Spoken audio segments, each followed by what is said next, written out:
பார்த்தீங்களா, இன்றைக்கி எவ்வளோ டேஸ்டியான சிக்கன் குருமா செஞ்சுருக்கேன். வாங்க எப்படி செய்கிறதுன்னு சொல்கிறேன். So welcome. அஸ்ஸலாமு அலைக்கும் ரஹ்மத்துல்லாஹி வபரகாத்துஹு. இது சப்பாத்தி, பரோட்டா, சாதம் எதுக்கு வேணால் செம்மையாக இருக்கும். செஞ்சு பாருங்கள்.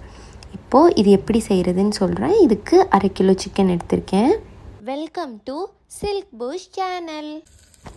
ஒரு பாத்திரத்தில் தேங்காய் எண்ணெய், பிரிஞ்சி இலை, சின்ன வெங்காயம், ஒரு பச்சை மிளகாய், ஒரு தக்காளியை நல்லா வதக்கிக்கலாம். இதில் ஜீரகம் இல்லைன்னா சோம்பு தாளிக்கிறதுக்கு எது பிடிக்குமோ அதை போட்டு நல்லா வதக்கிக்கோங்க. இப்போ நல்லா வதங்கின பிறகு கோழியை க்ளீன் பண்ணி அதில் போட்டு மஞ்சத்தூள், கல்லுப்பு, மிளகாத்தூள் உங்கள் காரத்துக்கு ஏற்ப போட்டுக்கலாம்.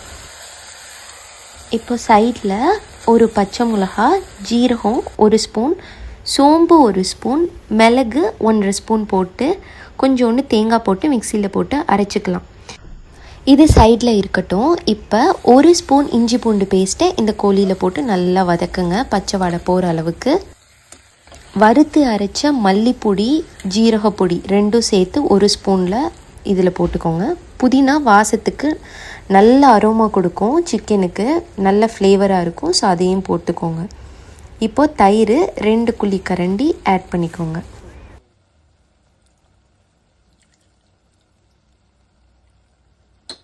இப்போது கை நிறைய கருவேப்பிலை போட்டுக்கோங்க, நல்லா வதக்குங்க.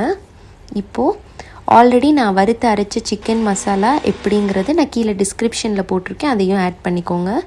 இப்போது நம்ம முன்னாடியே அரைக்கிறதுக்கு ஓரமாக வச்சுருந்ததை அரைச்சி இதில் ஆட் பண்ணி கொஞ்சமாக தண்ணி சேர்த்து குக்கர் விசில் விட்டுறலாம்.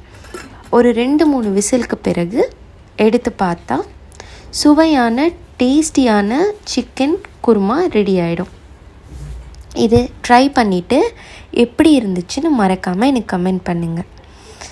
இந்த வீடியோவை லைக், ஷேர் அண்ட் சப்ஸ்கிரைப் பண்ணி சப்போர்ட் பண்ணுங்கள். அஸ்ஸலாமு அலைக்கும் வரஹ்மத்துல்லாஹி வபரகாத்துஹு.